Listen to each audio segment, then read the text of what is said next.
Alrighty, welcome back to yet another video. It is great to see you back to the channel. If it's your first time watching, my name's Pete. Please subscribe to the channel. I really appreciate that. In today's video, we're going to deal with a dilemma that I've had for a while. I purchased this Stag 3G, it is clear.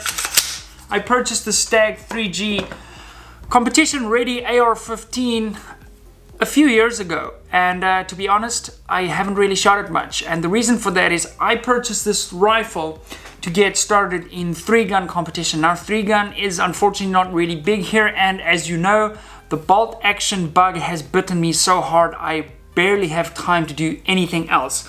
So what I thought was, instead of letting this beautiful rifle, 18-inch stainless steel fluted barrel and everything, just be a safe queen, which I absolutely despise rifles just sitting in safes.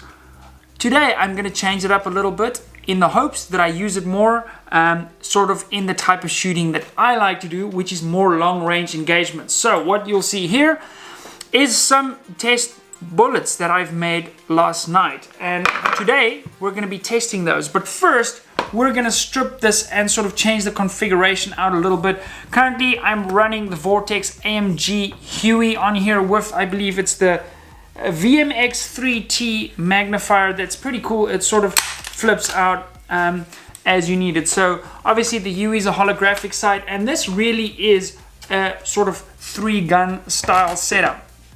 Now I had a couple of options with regards to, because obviously I want to put a high magnification optic on this now, load heavier bullets. It's got a 1 in 8 twist, so I can shoot up to about a 77 grain bullet, and that should stabilize pretty well. So I thought, okay, cool, what have I got in my inventory? So first off, I have a Strike Eagle 126. This was actually the first optic that I ever bought. So yeah, cool. As you know, I shoot for Vortex, and I've always purchased Vortex stuff, and I still continue to purchase Vortex stuff, because being a sponsored athlete, you don't just get stuff. Anyway, so that's not quite going to do it, because I want to take this baby out to 1,000 meters, 1 kilometer with a semi-automatic AR, which should be super doable, by the way. Okay, so Strike Eagle, not going to cut it. By the way, this is for sale, link down below. Then I was like, okay, what else have you got in your inventory? Here I have, let me check. This is a Z8i from Swarovski, but still sort of puts us in the same position as the Strike Eagle. It's a 1:8, so not really gonna cut it.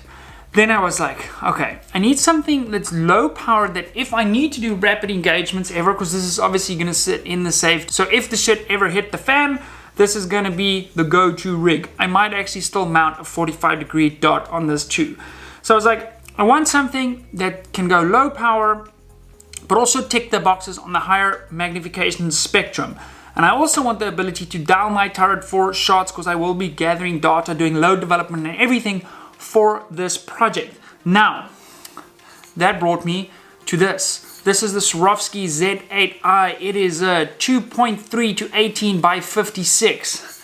And that's going to look pretty swanky on there. Then what we're also going to do, we're going to use the BTF ballistic turret system from Swarovski.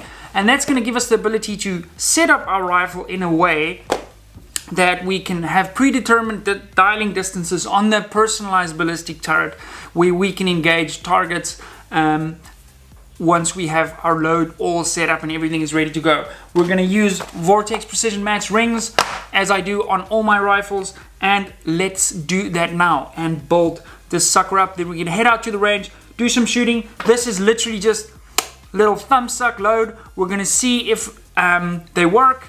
Now my goal for this project is quite easy. I don't want a quarter MOA load.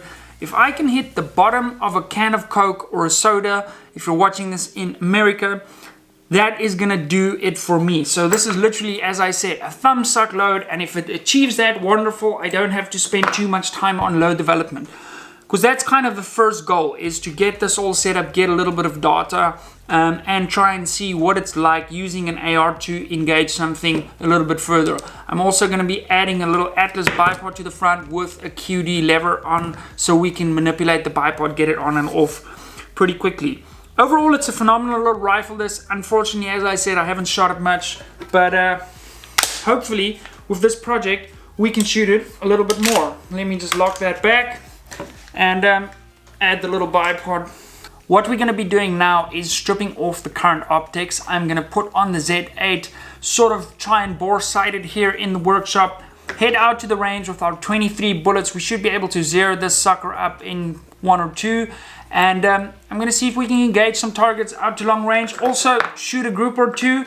Now, shooting groups with an AR is completely different to what I'm used to shooting my Bix and Andy in the bolt gun, but this does have a Geisley, I think that's how you pronounce it, Super 3-gun trigger in it, so it isn't bad. I'm excited about this project. It's something I should have done a long time ago, because as I mentioned, this rifle's been sitting in my safe and I haven't been using it, and that to me is unacceptable. So let's change that now, strip off this stuff and head out to the range. Right, quick little tip. When I get to this stage of mounting a new optic, I take a little bit of oil, put a tiny drop inside the rings, and I will do it on the top section of the rings too. And what that's going to allow me to do, I apologize for the noise, all the little falling bolts. I spread that around gently inside the rings. A lot of guys have been asking on Instagram, by the way, you can follow me on Instagram, please do that, why my scopes in one of the pictures I posted had these oil sort of shiny bits on it. And the reason I do that is quite simple, that when I pop an optic in like this, by the way, I eyeballed the ring height on this one. So, damn, look at that. Perfect little clearance, 56mm objective lens. So the reason I do that is when just now I'm adjusting the scope for my eye relief, I don't have that terrible cringe when you're pulling this guy back and forth and rotating it to get it 100% level. So all that's left to do now is check my eye relief, snug everything up, then we're gonna head out to the range.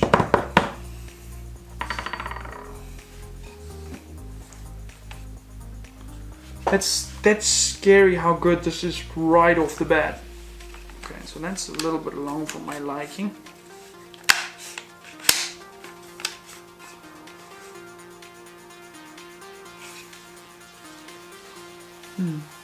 When in doubt, get a tape measure. So I'm gonna be over there. Whoa. Let's check this again. Just bear in mind this thing is not fixed. I'm looking right into a studio light basically, which is like looking into the sun. Better per money. Okay, that is gonna do it for me. I am gonna level everything up, provincially snug everything down, and then head out to the range.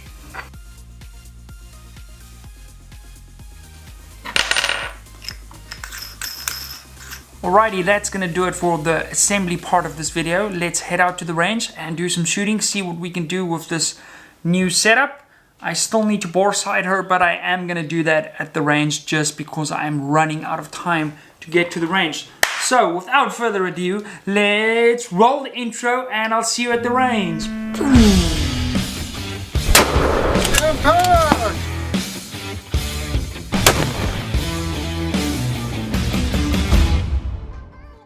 Right, so we just arrived at the range. I have set up, I've got a target at 20 meters. I'm gonna put one round on the target, simply dial over to that hole and then go out to 100 and shoot this group. It is terribly windy today.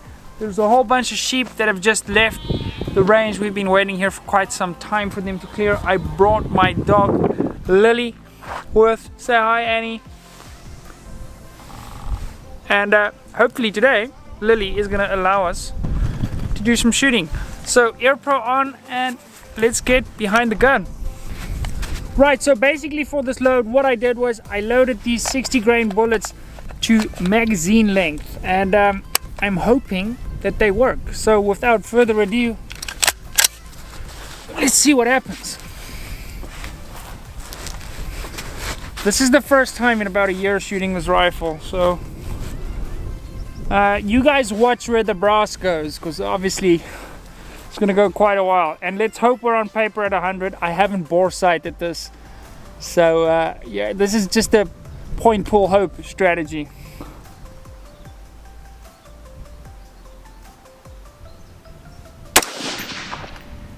Oh wow, wouldn't you know it? We hit low by, I would say, about 3 centimeters. Wow, I'm stoked with that. Now what's really cool about this is we can literally just go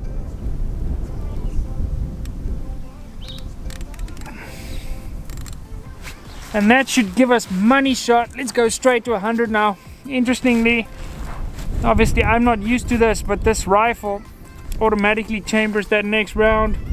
Just adjust my parallax a little bit and find a target there that's not being shot. Okay, let's just go in the middle there, second line.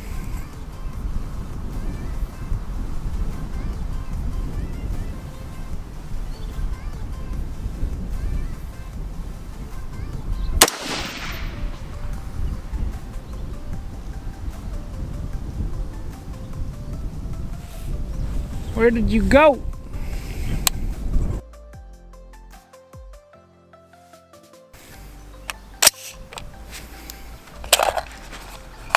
Well, that didn't work out as planned. Okay. So apologies, that didn't go quite as planned. There's so many rounds on this target here, so I've basically just sent a few at the middle, and I'm hoping to see if there is something resembling a group.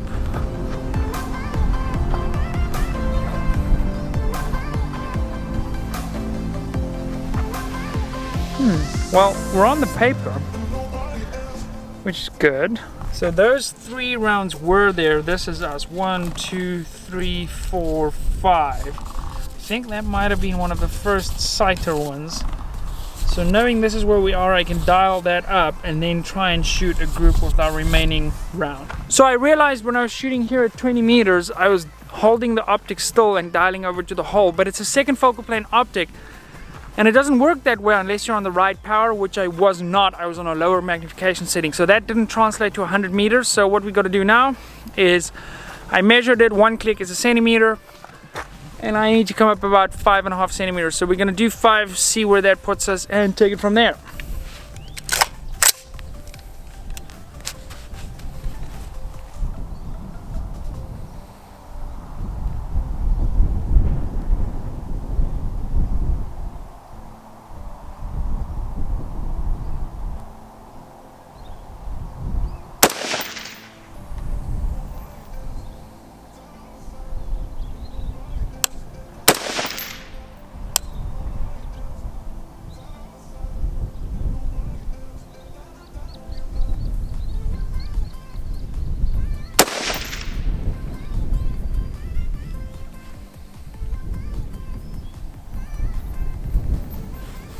So I can see them.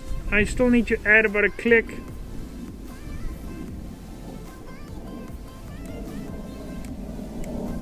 Three clicks. Let's do the last 4 rounds.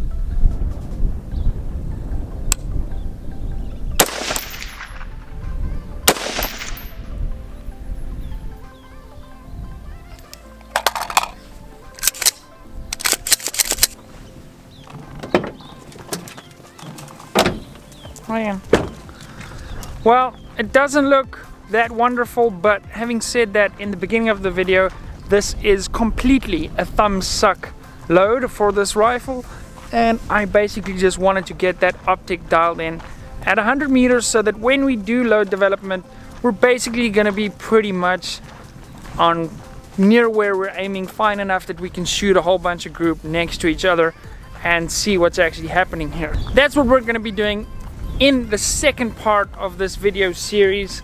And I don't know, let me know how many parts you guys want to do this. Let me know if you think we should go for a different optic, something like, it's super windy, something like a Razor Gen 2 maybe. Who knows, we can make that happen. It's all up to you guys basically. Where do you want this build to go? What do you think we should do? Any advice if any of you have a similar rifle? What has worked for you? I might try some different powders and stuff like that too. Let me see what we're working with here. Yeah, no, this is terrible. This is the last 4 rounds. So we have 1, 2, 3, 4. Pretty shitty. But shooting the semi-auto is fun, I'll tell you that much. So I'm excited to develop a load for this rifle and see what we can do out to distance. I sent a friend a picture of the rifle that I'm probably going to use as the thumbnail for this video. And he was like, if you want to shoot that out to 1,000 meters, it's going to bounce 3 times when it gets there. Which I think is really funny, but not true. So if we get up to like a 77 grain, I think is the max we can do. Should be quite interesting. The problem is with the ARs and the PMags, you're really limited to the overall length of the projectile because of the magazine length. So we'll see. Anyway, thank you for watching. If it's your first time watching my channel, please subscribe, smash the like button, comment down below if you think this is a cool project and if you want to see more of it, or if you want to go back to our regular scheduled programming of bolt action rifle stuff. Anyway, I'm gonna pack up and find my 23, actually about 9 pieces of missing brass. So I'll be here for the next 5 hours. Thank you for watching. I appreciate it. I'll see you in the next one.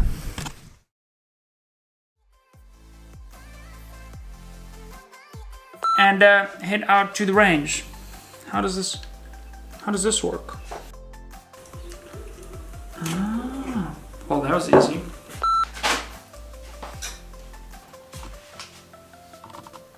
Let's pretend that didn't happen.